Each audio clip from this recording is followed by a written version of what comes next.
Gar Alperovitz is a professor of political economy at the University of Maryland. His op-ed is called Worker Owners of America Unite. It's out today in the New York Times. A new edition of his book, America Beyond Capitalism, Reclaiming Our Wealth, Our Liberty, and Our Democracy, has also just been published. So what's the evidence for this, Gar?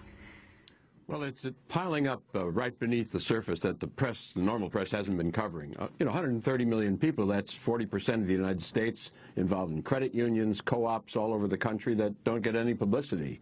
And roughly 13 million people in one kind or another of worker-owned companies. Again, 5 or 6 million more people than are involved in labor unions. And several states are attempting to set up state banks, like the existing Bank of North Dakota. A number of cities are trying to set up city banks, San Francisco and Portland, the latest ones on the list. So if you look deeper, you find wonderful experiments going on. One really interesting one in Cleveland, where there's a group of cooperatively owned businesses in the community that are building a hydroponic land kind of greenhouse, producing 3 to 5 million heads of lettuce a year, a gigantic laundry, all this worker owned.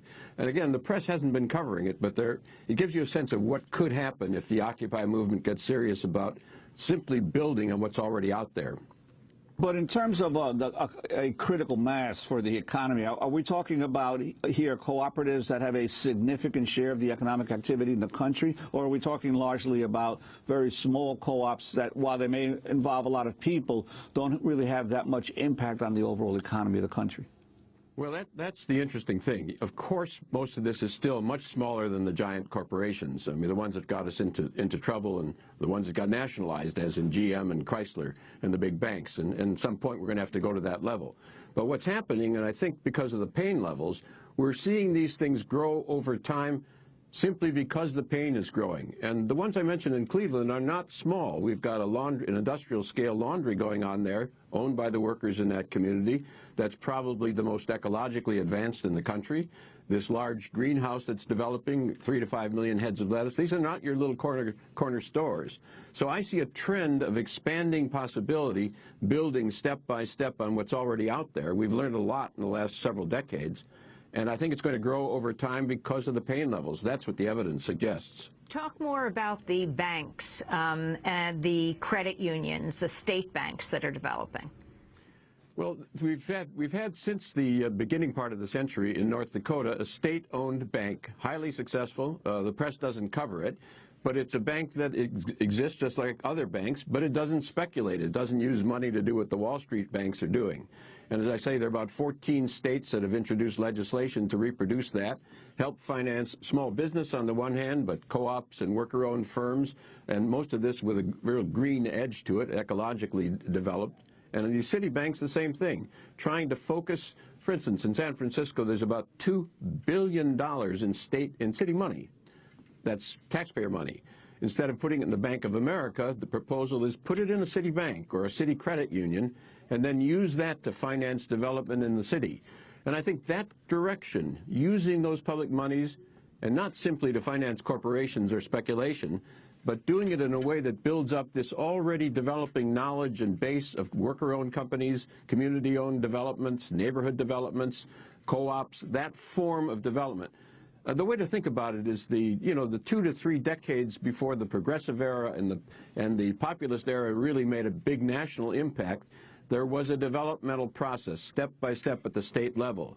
Take the women's right to vote, the same thing, step by step, state by state by state, building up over 3 to 4 to 5 decades. But I think the pain level is so high, it's going to be quicker this time. So I take this local development process very seriously, and I think it can lead to national change, as the New Deal did at one point when the pain levels really struck.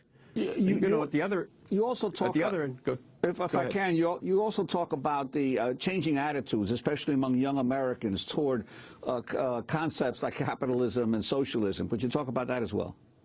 Yeah, there was a Rasmussen poll, and we're talking about a fairly conservative polling group.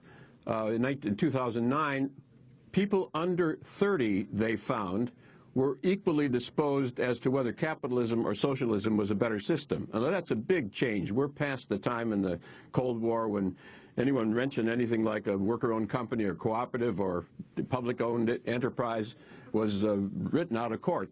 lots of younger people are looking at what will work in the midst of a failing economy where the large corporations are failing day by day and the speculators in Wall Street are speculating away the money. I think we're seeing a change in attitude, both increasing doubts about what's now going on in the economy, deep doubts, very deep doubts. Thanks to occupation, it's crystallized. But this other trend of saying, what do you want? Where are we going? In some ways to democratize the economy in a very American way, something very, you can explain to your neighbors, this makes sense in these cities that I've been talking about. You get a whole larger coalition of people understanding there's a hell of a lot of pain here. We can develop something here that moves us in a direction of democratizing local economies and beyond. Finally, Gar Alperovitz, the name of your book, America Beyond Capitalism. Do you think that's possible in this country? Well, I'm a historian and a political economist. Changes of major kinds, if you look at decade-by-decade development, fundamental systemic changes as common as grass in world history. A lot of pain, but I think an America beyond capitalism is a real possibility. Again, if you stand back the way the civil rights folks did, my heroes are the civil rights leaders in the 1930s and 40s, the ones who laid the basis for the big change that came in the 60s. And I think that's the way to understand what's going on at the grassroots level and the sort of things that occupation has been teaching us. Get in there now and begin to develop that base and that foundation for the transformation. Gar Alperovitz, I want to thank you for being with us, Professor of Political Economy at University of Maryland. His op-ed, America Beyond Capitalism, in fact, that's the title of his book, America Beyond Capitalism, Reclaiming Our Wealth, Our Liberty, and Our Democracy.